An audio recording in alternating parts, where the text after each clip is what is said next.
પાવાગઢ મૂર્તિ ખંડિત થવાને લઈને ગૃહ રાજ્યમંત્રી હર્ષ સંઘવીનું નિવેદન। આ પ્રતિમાઓ ઐતિહાસિક છે। આ પ્રતિમા સાથે લોકોની આસ્થા જોડાયેલી છે। ટ્રસ્ટ કે કોઈપણને આ મૂર્તિ તોડવાની મંજૂરી ન જ હોઈ શકે। કહ્યું કે આ મૂર્તિને હટાવવાની કોઈ પરવાનગી આપવામાં જ ન આવે। જે કોઈ દ્વારા આ પ્રતિમા તોડવામાં આવી છે તેની અરજી લેવામાં આવી છે। સીએમ સાથે બેઠક કરીને કલેક્ટરને પુનઃ સ્થાપિત કરવાની સૂચના આપી છે। મૂર્તિ ખંડિત થતા લોકોની આસ્થાને ઠેસ પહોંચી હોવાનું તેમણે જણાવ્યું છે।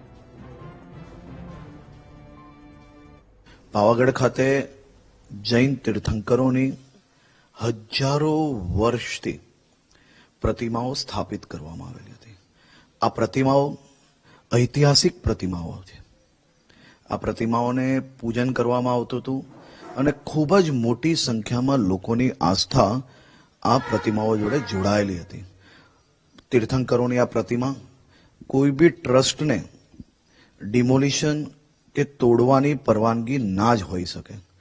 ટ્રસ્ટ દ્વારા કે જે કોઈ દ્વારા આ પ્રતિમાઓ તોડવામાં આવી છે એની અરજીઓ લેવામાં આવી છે અને આજે મુખ્યમંત્રી શ્રી જોડે ચર્ચા કર્યા બાદ સરકાર દ્વારા કલેક્ટરશ્રીને સૂચના આપવામાં આવી છે કે નિયમ પ્રમાણે જે મૂર્તિઓ વર્ષો વર્ષથી ત્યાં સ્થાપિત હતી તેને હટાવવાની કોઈ પરવાનગી હોઈ જ ના શકે। એ મૂર્તિઓ જ્યાં હતી, જે દાદરો પાસે હતી, તે જ જગ્યાઓ પર ફરીથી એને સ્થાપિત કરવામાં આવે। સમાજના હજારો